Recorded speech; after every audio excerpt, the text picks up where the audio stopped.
नमस्कार मित्रांनो, आज आपण परत स्वामी समर्थांच्या आयुष्यामध्ये जे घडलं त्याविषयी बोलणार आहोत. स्वामी समर्थांच्या आयुष्यामध्ये ज्या घडलेल्या गोष्टी आहेत त्या बखर पुस्तकामध्ये आणि अशा अनेक पुस्तकामध्ये लिहून ठेवलेल्या आहेत. आपण त्यातलीच एक कथा आता आपण इथे ऐकणार आहोत. स्वामी समर्थांची अद्भुत कथा या आपण बखर पुस्तकातून घेतलेल्या आहेत. तुम्हाला जर ह्या कथा आवडल्या असतील तर कथा पूर्ण ऐका, लाईक करा, सबस्क्राईब करा. पण ह्या त्यांच्या आयुष्यात घडलेल्या लोकांनी सांगितलेल्या कहाण्या आहेत ज्या आपण इथे सांगतो. त्यांच्या भक्तांना त्या आवडतात. हे स्वामींचे हे चमत्कार आपण इथे कहाणी रूपामध्ये सांगण्याचा प्रयत्न केलेला आहे.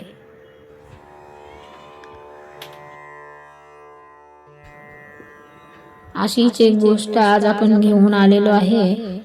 स्वामी समर्थांची अद्भुत चमत्कारी कथा. अहंकारी घोलप आणि स्वामींचे सामर्थ्य.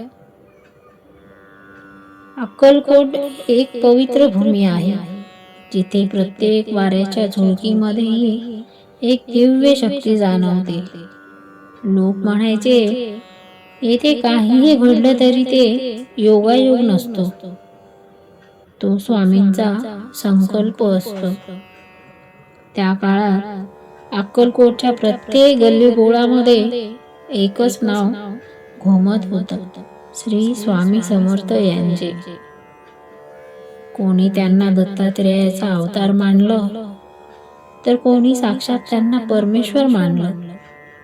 पण एक गोष्ट मात्र सगळ्यांना ठाऊक होती, स्वामी आपल्या भक्ताला कधीही एकटं सोडत नाही. अक्कलकोटमध्ये वामनबुवा नावांचे एक विद्वान आणि अत्यंत भक्तिमान व्यक्ती राहत होते. त्यांची स्वामीवर अपार श्रद्धा होती. त्यांच्यासाठी स्वामी म्हणजे गुरु, देव आणि देवांचा आधार. वामनबुवा रोज स्वामींच्या दर्शनाला जात आणि त्यांच्या प्रत्येक शब्दाला आदेश मानत. त्यांच्या मनात एकच भावना होती, स्वामी आहेत म्हणजे सगळं आहे. त्या काळामध्ये घोलप स्वामी नावाचे एक सिद्ध पुरुष होते. त्यांच्याकडे काही अद्भुत शक्ती होत्या. ते चमत्कार दाखवू शकत होते, त्यामुळे लोक त्यांना मानायचे.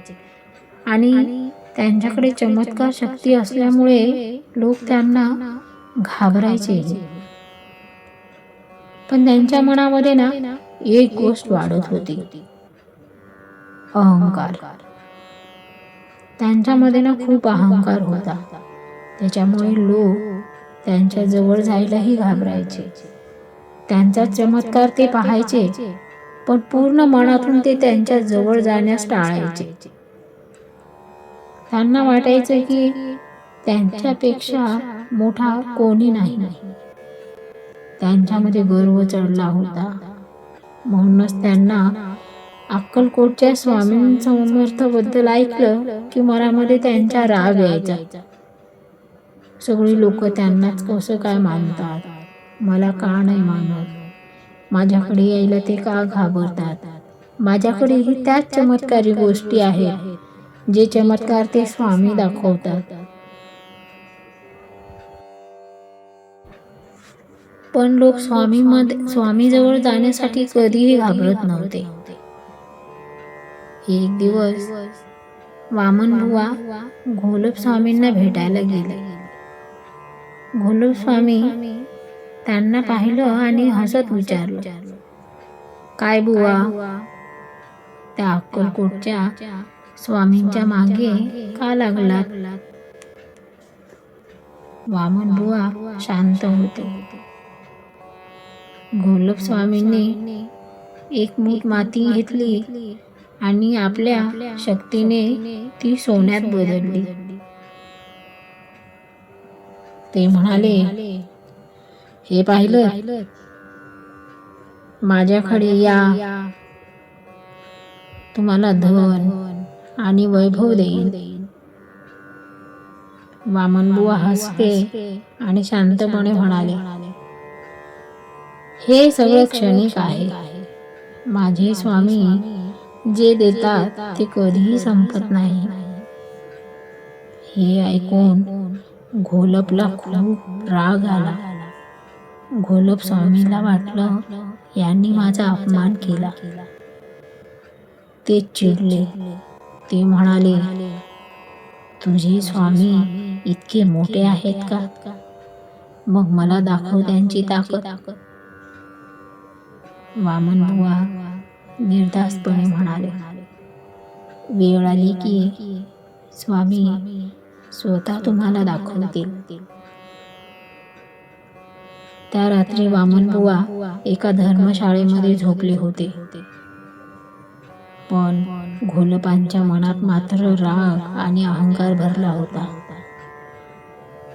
त्यांनी जे शब्द स्वामींविषयी बोलले त्याचा त्यांना राग होता. ते ठरवून आले होते की आज ते वामनबुवांचा अंत करणार. त्यांनी एक मोठा दगड उचलला आणि वामनबुवाच्या दिशेने गेले. वामनबुवा शांत झोपले होते. जसा घोलप स्वामींनी दगड उचलला तसा अचानक त्यांच्या शरीरामध्ये बदल झाला. त्यांचे हात थरथरू लागले. दगड अधिक जड झाला. त्यांचं शरीर अधीर झालं आणि पुढच्या क्षणी तो दगड त्यांच्या स्वतःच्याच हातामध्ये कोसळला. ते खाली पडले आणि वेदनेने तरफडू लागले. त्या आवाजाने वामनबुवा जागे झाले. त्यांनी घोलप स्वामींना त्या अवस्थेत पाहिलं आणि त्यांच्या मनामध्ये एकच विचार आला, हे माझ्या स्वामींनी केलेलं रक्षण आहे. त्या क्षणी घोलप स्वामींचा अहंकार पूर्णपणे तुटला. त्यांच्या डोळ्यात आता गर्व नव्हता, फक्त पश्चाताप होता. त्यांना समजलं की ही त्यांची हार नाही तर त्यांच्या अहंकाराचा अंत आहे. ते तिथून उठले आणि थेट अक्कलकोटाकडे निघाले. स्वामी समर्थांच्या चरणी येऊन ते कोसळले. डोळ्यात अश्रू होते. ते म्हणाले, स्वामी मला माफ करा, मी चुकलो. माझ्यामधला अहंकार तुम्ही कमी केला. स्वामी शांत बसले होते.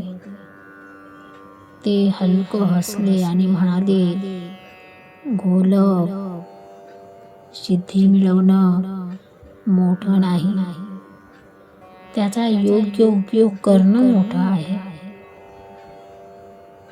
अहंकाराने काही मिळत नाही, भक्तीने सर्व काही मिळतं.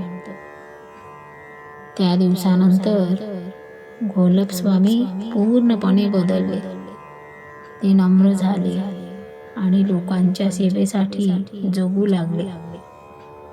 वामनबुवांची श्रद्धा आणखीन दृढ झाली.